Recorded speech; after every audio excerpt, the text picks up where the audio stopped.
बाकी हाँ बोलिए। एक तो सिंस आपकी लाइब्रेरी देखी, क्या पढ़ रहे हैं आजकल आप? और नहीं, मैं पढ़ता बहुत हूँ। मेरी ये तो नहीं है, लाइब्रेरी मेरी नीचे है। अच्छा। और हमारा जो दफ्तर है भोपाल में, वहाँ है जहाँ मैं एक एनजीओ में काम करता हूँ। लाइब्रेरी तो किताबें तो मेरी बहुत है, किताबें तो मैं कंटिन्यूसली पढ़ता रहता हूँ। अभी एक आध महीने से नहीं कुछ पढ़ रहा हूँ, बिकॉज वो क्योंकि चुनाव थे और इन चीजों में हम फंसे हुए थे। बट अभी तो मैं कुछ हिस्ट्री की 2 किताबें पढ़ रहा हूँ, जो उसका आर्यन माइग्रेशन वाले जो सवाल थे उस पर। वो ऐसे कभी कुछ पढ़ते हैं, कभी ये नहीं कि यही पढ़ना है, कभी कुछ पढ़ते हैं। अभी शुरू किया मैंने, इसके पहले कुछ और देख रहा था, उसके पहले कुछ अयोध्या पे लिटरेचर पढ़ रहा था। तो कुछ ना कुछ, कभी नॉवल पढ़ लेते हैं, कभी हिंदी की कविता पढ़ लेते हैं, वो तो इंटरेस्ट के ऊपर है। और आप रेकमेंड कौन सी करने चाहोगे बुक्स आज के मतलब बच्चों को? कोई फेवरेट बुक्स आपकी? नहीं, फेवरेट बुक्स बहुत है, वो मैं आपको लिस्ट दे दूंगा, बहुत लंबी है, क्योंकि जब ज्यादा पढ़ते हैं तो ये नहीं कह सकते ये फेवरेट। कोई 2 3 4 कोई भी रैंडम आप दिमाग में? नहीं, देखो वो इसलिए नहीं कहूंगा क्योंकि अलग अलग सब्जेक्ट की, आप अगर मुझे पूछो हिस्ट्री और लिटरेचर में क्या पढ़ना चाहते हो तो मैं आपको लिस्ट दे दूंगा। मैं वो क्या बताऊं, वो बहुत, क्योंकि क्या है कि मुझे बहुत किताबें अच्छी लगती है। अच्छा। तो इसलिए कहना बहुत मुश्किल है। अब जैसे बहुत लोग कहते हैं मेरा फेवरेट खाना क्या है, अब मुझे खाना इतना पसंद है कि बहुत खाने मेरे फेवरेट है, तो मैं ये कैसे कह दूं कि ये 4 हैं, फिर वो 5वें को बुरा लगेगा। हाँ, ये बात है। और सर आप रनिंग वगैरह करते हैं क्या? करते हैं, सवेरे करते हैं रनिंग। और आपकी पर्सनल हॉबीज क्या क्या है? नहीं, मैं किताब पढ़ता हूँ, म्यूजिक देखता हूँ, और कल्चरल एक्टिविटीज में बहुत इन्वॉल्व रहता हूँ। मेरा एक अच्छा ग्रुप है लोगों का। फिल्म देखता हूँ, जैसे सेठ, किताब भी पढ़ता हूँ। मुझे घूमने का शौक है, लेकिन पहाड़ पसंद नहीं है और समुद्र पसंद नहीं है। अच्छा। तो इंटरनल एरिया में घूमता रहता हूँ। अच्छा, लोगों से बात करना। हाँ, मैं एक चीज वैसे आपको बता दूं, मुझे सबसे बोरिंग पॉलिटिक्स लगती है। अच्छा। सबसे बोरिंग, बहुत कम मैं कहता हूं, मेरे राजनीतिक मित्र जो है उसको बुरा मानेंगे, बट इसलिए मैं अपने मित्रों में भी राजनीतिक चर्चा बिल्कुल नहीं करता हूं। बल्कि कभी मिलता हूं दोस्तों में, उसमें कोई राजनीतिक चर्चा हो, कि हमारे हिंदुस्तानियों को अजीब दिक्कत है, हर आदमी पॉलिटिक्स डिस्कस करता है। मैं अक्सर उस मीटिंग से भी उठ जाता हूं कि नहीं भैया, राजनीति नहीं डिस्कस करनी। तो सबसे इंटरेस्टिंग क्या लगता है आपको? हिस्ट्री मैं पढ़ा भी चुका हूँ, मैंने एमए तक हिस्ट्री की है, उस पे चर्चा करनी। हिस्ट्री में शायद आप जिंदल पे भी एक आध बार पढ़ा है, उसमें पब्लिक पॉलिसी, इकोनॉमिक्स भी पढ़ाता हूँ। बट सबसे फेवरेट मेरा सब्जेक्ट है कोई चीज, वो हिस्ट्री की है, बट वो उसके लिए मैं कोई हिस्टोरियन नहीं, मतलब मैं उस जैसा नहीं हूँ कि 2 किताब पढ़ के यूट्यूब भरता फिरूं जो आजकल तमाम हिस्टोरियन बन गए ना, वो नहीं है। हिस्टोरियन एक क्रेडिबल लोगों की होती है, उनको हिस्ट्री समझनी चाहिए, कम से कम 20 25 30 साल का उसमें अनुभव हो, तब उसको हम लोग हिस्टोरियन कहते हैं। देखो कि आपने फिजिक्स पढ़ ली तो आप फिजिसिस्ट नहीं हो गए, उसके लिए एक क्रेडिबिलिटी चाहिए, एक सालों की साधना आराधना उस सब्जेक्ट को समझने की चाहिए। मतलब वो 2-4 हॉलों में जाकर लेक्चर देने से कोई किसी सब्जेक्ट का एक्सपर्ट नहीं बन जाता है। तो मैं उसका अध्ययन करता हूँ, उसमें डीपली इंटरेस्टेड हूँ। ये सर जो एक इंटरेस्टिंग बात लगी वो ये है कि आपका जो आप लोगों की इंफॉर्मेशन जो आप जो लेते हैं लोगों से, वो लोगों से बात करके लेते हैं रादर देन और है। तो जैसे किताबों से सीखा जाता है, आपका रिसोर्स जो है वो लोगों से मिलके। देखो साहब, अच्छा लगता है आपको? ज्ञान 2 ही चीजों से आ सकता है, लोगों से बात करके, किताबों से। तीसरा मुझे सोर्स बता दो।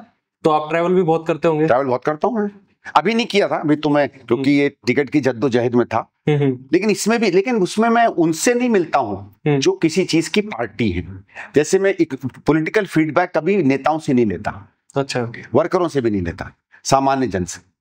और सामान्य जन से भी ये नहीं कि कहीं जाके ऑटो में बैठ गए, टैक्सी में बैठ गए, समूहों में उनके मुद्दों को डिस्कस करते हुए, उनके विषयों के बारे में बात करते हुए, उनके सम्मेलनों में जाकर, उनके साथ उनके घरों में बैठकर किसी और विषय पर बात हो रही है, फिर उससे जो निष्कर्ष निकलता है, फीडबैक निकलता है, उससे अपनी समझ बनाता हूं। इतना मैं आपको बता सकता हूं कि आज तक जिन चुनावों में मैं इन्वॉल्व रहा हूं, और कोई 12-14 ऐसे चुनाव हैं जिसमें मैं पर्सनली इन्वॉल्व रहा हूं, एक भी बार मेरी प्रेडिक्शन गलत नहीं आई है। अच्छा। तो अब आप क्या, जो मैं पार्टी को फीडबैक देता हूं, आज तक सबकी सब सही हुई है।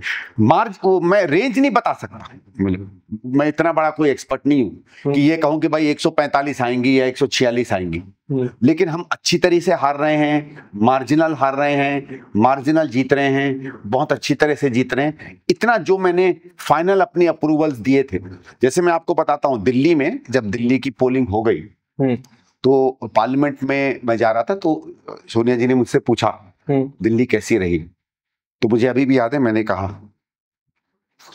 तो सोनिया जी ने पूछा कितना, मैंने कहा 10 से कम रहेंगी, और 8 या 7 सीटें आई थी। कोई नहीं मान रहा था दिल्ली में। एक जर्नलिस्ट हैं, मैं उनका नाम भूल रहा हूँ, उन्होंने मुझे दिल्ली में, ये मेरे ख्याल से अक्टूबर नवंबर में चुनाव हुए थे, अगस्त सितंबर की बात है, जुलाई अगस्त या सितंबर की बात है, वो मुझे इंटरव्यू करने आते पंडारा पार्क में मेरे घर पे, और मुझसे पूछ रहे थे उस समय कि आपको कितना लगता है वोट पड़ेगा आम आदमी में। मैंने कहा मिनिमम 20%। अच्छा, ये बात होगी जुलाई अगस्त की। तो सर अभी का बताइए ना, आप 2024 का। अभी जैसे मैंने कहा इतना मैं नहीं घूमा, अभी नहीं घूमे इतना। और देखिए मैं फिर भी थोड़ा मैं पब्लिक अनाउंसमेंट नहीं करता, पार्टी को फीडबैक दूंगा। वो इसलिए है क्योंकि वो फेयर नहीं है। देखिए मैं पार्टी का सदस्य हूँ, मैं अच्छा बोलूं या बुरा बोलूं वो पार्टी की वॉइस मानी जाएगी, और पार्टी की वॉइस में चुनाव तक पार्टी के लिए शेयर करूंगा।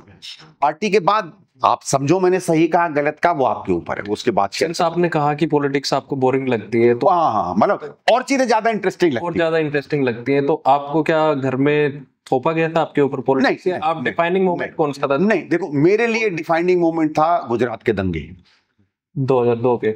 मैं उसमें गया भी था, वहाँ रिलीफ देखा भी था, और मुझे तब लगा कि मुझ जैसे लोग, जो मैं ये क्या कहते हैं स्वयंसेवी संस्थाओं में काम करता था, कि इस तरीके का काम अब उतना प्रभावी नहीं है, हम लोगों को पॉलिटिकल फील्ड में एंटर करना चाहिए। स्वाभाविक है कि क्योंकि मेरी माँ मुख्यमंत्री हैं, मुझे वो जगह या मौका मिल जाएगा जो औरों को नहीं मिलेगा। वो तो मैं हमेशा कहता हूँ कि भाई अगर मैं शीला जी का बेटा ना होता तो शायद उस समय टिकट नहीं मिलती मुझे, इसमें कोई छुपाने की बात नहीं है। मिली इसलिए है क्योंकि उनका बेटा था, ठीक है, और उस समय पहली बार इसलिए जीते भी उस कारण। खैर उस समय तो कांग्रेस की वेव थी दिल्ली में, 2004 में और 9 में तो कोई इशू ही नहीं था, कोई इशू ही नहीं था।